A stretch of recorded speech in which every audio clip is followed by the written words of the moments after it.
অসাধারণ comedy, romance এবং ফ্যান্টাসিতে ভরা গবলিন ড্রামাটির চতুর্থ এপিসোড এক্সপ্লেন করব আজকে। যারা আমার আগের এপিসোডগুলো দেখেননি তারা অবশ্যই আগের এপিসোডগুলো দেখে আসবেন। তাহলে চলুন শুরু করি আজকের এক্সপ্লেনেশন। এপিসোডের শুরুতে দেখানো হয় জিয়ন্তাক তলোয়ারটি দেখতে পাচ্ছে। গবলিন তাকে জিজ্ঞেস করে, তুমি এতদিন তাহলে কেন বলনি?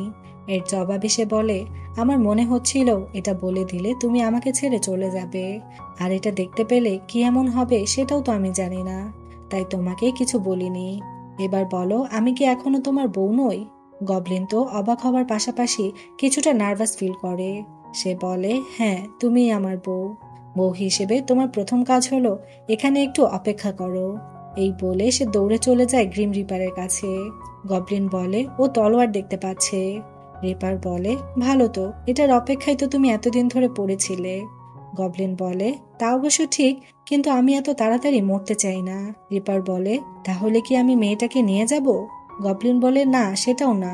আসলে আমার কি করা উচিত আমি কিছুই বুঝতে পারছি না। সে তখন রিপারকে নিয়ে জিয়ন্তাকের কাছে আসে। জিয়ন্তাক বলে, এখন যেহেতু আমি তোমার বউ, তাই আমি এখানেই থাকবো। গবলিন সেটা একদমই চায় না। সে চায় তার থেকে দূরে থাকতে। তাই সে বলে, আমার সাথে এখানে কে থাকে দেখেছো? ও কিন্তু খুবই ভয়ঙ্কর। জিয়ন্তাক বলে, আন্টি তো বাড়ি থেকে চলে গেছে, এখন আমার থাকার মতো কোনো জায়গায় নেই। তুমি এখানে না থাকতে দিলে আমি না খেয়ে মারা যাব। তার থেকে বরং গ্রিম রিপারের ভয়ে ভয়ে হলেও এখানে থাকাই ভালো। গবলিন তখন আমতা আমতা করে বলে, ঠিক আছে, আপাতত ভিতরে যাও। রিপার তখন গবলিনের এরকম ব্যবহারে রেগে যায়। সে বলে, তুমি ওকে বের করে দেওয়ার বদলে থাকতে দিচ্ছ? গবলিন বলে, মেয়েটা থাকার মতো কোনো জায়গা নেই। যাই হোক, আমার কাছে অন্য একটা প্ল্যান আছে। তখন সে জিয়ন্তাকের কাছে গিয়ে তাকে 5,000 টাকা দিতে চায়। বিনিময়ে তার থেকে দূরে থাকতে হবে। কিন্তু জিয়ন্তাক প্রস্তাবটি রিজেক্ট করে। সে বলে, তোমার বাড়িটা দেখার পর সিদ্ধান্ত বদলে ফেলেছি। এমন বাড়িতে আমাদের বাচ্চা লালন পালন করতে অনেক ভালো হবে। তার এমন অদ্ভুত কথাবার্তা শুনে গবলিন কিছুটা ইমোশনাল হয়ে যায় এবং তাকে বাড়িতেই থাকতে দেয়। এরপর দেখা যায় জিয়ন্তাক সেখানকার চেয়ারম্যান অর্থাৎ ডিওকের দাদুর সাথে দেখা করে। চেয়ারম্যান তখন ডিওককে ডেকে বলে, এই মেয়েটার কখন কি লাগবে সেটা দেখার দায়িত্ব তোমার। ডিওক তাকে দেখে চমকে যায়। ডিওক বলে, এই মেয়ের কথা আমি কেন শুনবো? দাদু তখন এই কাজের বদলে ডিওককে তার ক্রেডিট কার্ডটি ফিরিয়ে দিতে চাইলে ডিওক এক কথায় রাজি হয়ে যায়। পরের দিন ডিওক তার গাড়িতে করে জিয়ন্তাকে তার স্কুলে নিয়ে আসে। সেখানে আশেপাশের সবাই জিয়ন্তাকের নাম ধরে ডাকলে ডিওক বলে, তুমি তাহলে সেই জিয়ন্তাক? আচ্ছা, তোমার আন্টিরা কোথায়? সেই সোনার বার কোথায়? আর তাদের কি শাস্তি হলো? জিয়ন্তাক তো এর ব্যাপারে কিছুই জানতো না। তখন আমাদের জিয়ন্তাকের আন্টিকে দেখানো হয়। সে আর তার ছেলে তার মেয়ের কাছ থেকে সেই বারগুলো উদ্ধার করে সেটা একটা দোকানে বিক্রি করতে এসেছে। দোকানদার বারগুলোকে ভালো করে দেখে তার একটু সন্দেহ হয়। সে তখন তাদের বসতে বলে পুলিশকে কল করে। পুলিশ এসে তাদেরকে ধরে নিয়ে যায় এবং বলে, এই স্বর্ণগুলো সরকারের তৈরি, যেটা জমা থাকার কথা ছিল নিউ ইয়র্কের একটি ব্যাংকে। আপনারা এটা চুরি করেছেন। কিন্তু আন্টি বলে, না, আমি এটা আমার ভাগ্নির ড্রয়ার থেকে পেয়েছি। লোকটি বলে, ঠিক আছে, আপনি আপনার ভাগ্নির নাম পরিচয় বলুন। কিন্তু এখানে দেখা যায় তারা জিয়ন্তাকের নাম পরিচয়, এমনকি তারা আগে কোথায় থাকতো কিছুই মনে করতে পারছে না। আর এই সবকিছু গবলিন করেছে। ফলে সঠিক তথ্য দিতে না পারায় পুলিশরা তাদের জেলে ভরে দেয়। এদিকে জিয়ন্তাকের তলোয়ার দেখতে পাওয়ার ব্যাপারটা নিয়ে গবলিন অনেক স্ট্রেসে ছিল। সে স্ট্রেস কমানোর অনেকগুলো ওষুধ খায়। এই একই ওষুধ রিপারও খায় সানির কথা চিন্তা করে। সানির ব্যাপারটা সে ডিওকের সাথে শেয়ার করে। ডিওক বলে, আপনার মতো মেয়েটিও হয়তো আপনার কথা চিন্তা করছে, ওর সাথে গিয়ে দেখা করুন। পরের সিনে আমরা দেখি কেউ একজন মারা যায়, আর রিপার যখন তাকে চাপান করানোর জন্য সে বিশাল কক্ষে আনে, তখন তার সাথে দেখা করতে গবলিনও সেখানে আসে। আর আমরা বুঝতে পারি এই লোকটি হচ্ছে সেই বালক যাকে আমরা প্রথম এপিসোডে দেখেছিলাম। লোকটি গবলিনের কাছে আসলে গবলিন বলে, অঙ্কের 17 নম্বর প্রশ্নের উত্তর 4 বলে দেওয়ার পরও তুমি বারবার 2 লিখেছ। লোকটি বলে, আমি সঠিকটা জানা সত্ত্বেও বারবার উত্তর 2 লিখেছি। গবলিন বলে, তুমি সঠিক কাজটাই করেছ। তোমার সিদ্ধান্তেই তুমি একজন উকিল হয়েছ, অনেক লোকের সাহায্য করেছ। সচরাচর সবাই নিজে কিছু না করে আমার অলৌকিক শক্তির আশায় থাকে। শুধুমাত্র তুমি তোমার নিজের চেষ্টাতেই এত দূর এসেছো, তাই তোমাকে আমি এত পছন্দ করি। এরপর লোকটি গবলিনকে বিদায় জানিয়ে পরকালের পথে রওনা দেয়। পরের সিনে দেখা যায় গবলিন সেদিনের পর থেকে আর জিওনতাকের সাথে দেখা করেনি। জিওনতাকও খুবই আপসেট হয়ে পড়ে। সে একটি মোমবাতি নিভিয়ে গবলিনকে তার কাছে ডাকে। গবলিন আসলে সে অনেক কথা বলে, যে কেন তুমি এমন করছো, কেন আমার থেকে দূরে দূরে থাকছো, এসব আর কি।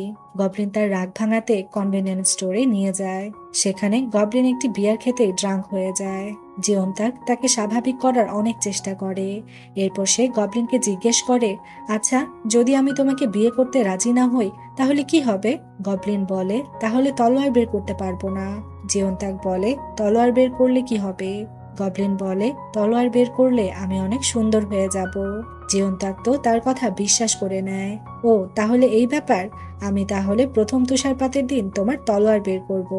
এখানে গবলিন যদিও ড্রাঙ্ক ছিল, তবু সে খুবই ইমোশনাল হয়ে যায়। পরের দিন ডিওক অনেকগুলো নিউজ পেপার নিয়ে গবলিনকে দেখায়, যেখানে দেখা যায় গতকাল রাতে হঠাৎ করেই চারদিকে ফুল ফুটতে শুরু করেছে, যে ফুলগুলো এই সময় ফোটার কথা না। ফলে আমরা বুঝতে পারি এইগুলো ফুটেছে গবলিনের জন্য। তার মানে মন খারাপ থাকলে যেমন বৃষ্টি হয়, তেমনি মন ভালো থাকলে ফুল ফুটে।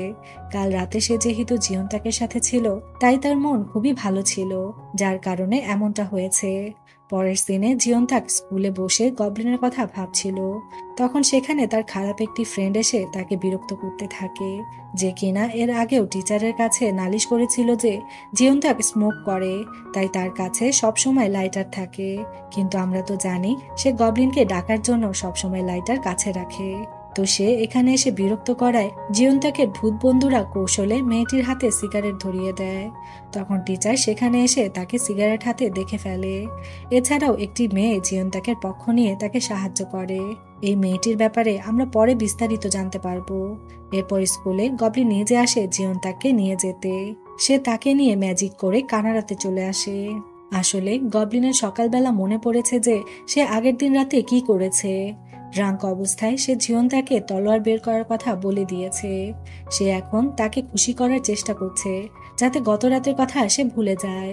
এরপর তারা একটি রেস্টুরেন্টে খাবার খেতে আসে।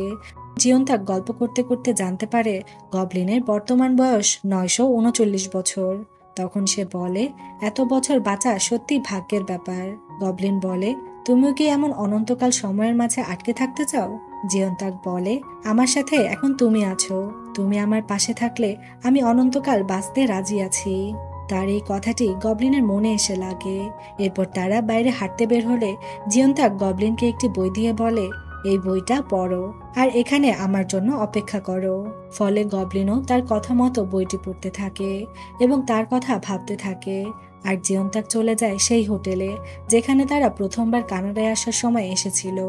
সেখানে সে গবলিনের জন্য একটি চিঠি লিখে সেখানকার ডাকবাক্সে রেখে দেয়, যে ডাকবাক্সের কথা আপনাদের মনে রাখতে বলেছিলাম। চিঠিতে সে কি লিখেছে সেটা আমাদের দেখানো হয় না, কিন্তু এই চিঠির জন্যই ভবিষ্যতে পুরো গল্পটা পাল্টে যায়, যেটা আমরা সামনে জানতে পারবো। চিঠি লেখা শেষ করে জিওনতাক গবলিনের কাছে ফিরে আসে, আর এরই সাথে 4 নম্বর এপিসোডটিও এখানে শেষ হয়ে যায়।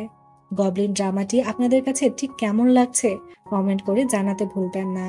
আর সামনের এপিসোডগুলো দেখার জন্য অবশ্যই আমার চ্যানেলটি সাবস্ক্রাইব করে রাখুন। আর ভালো লাগলে অবশ্যই একটি লাইক করবেন।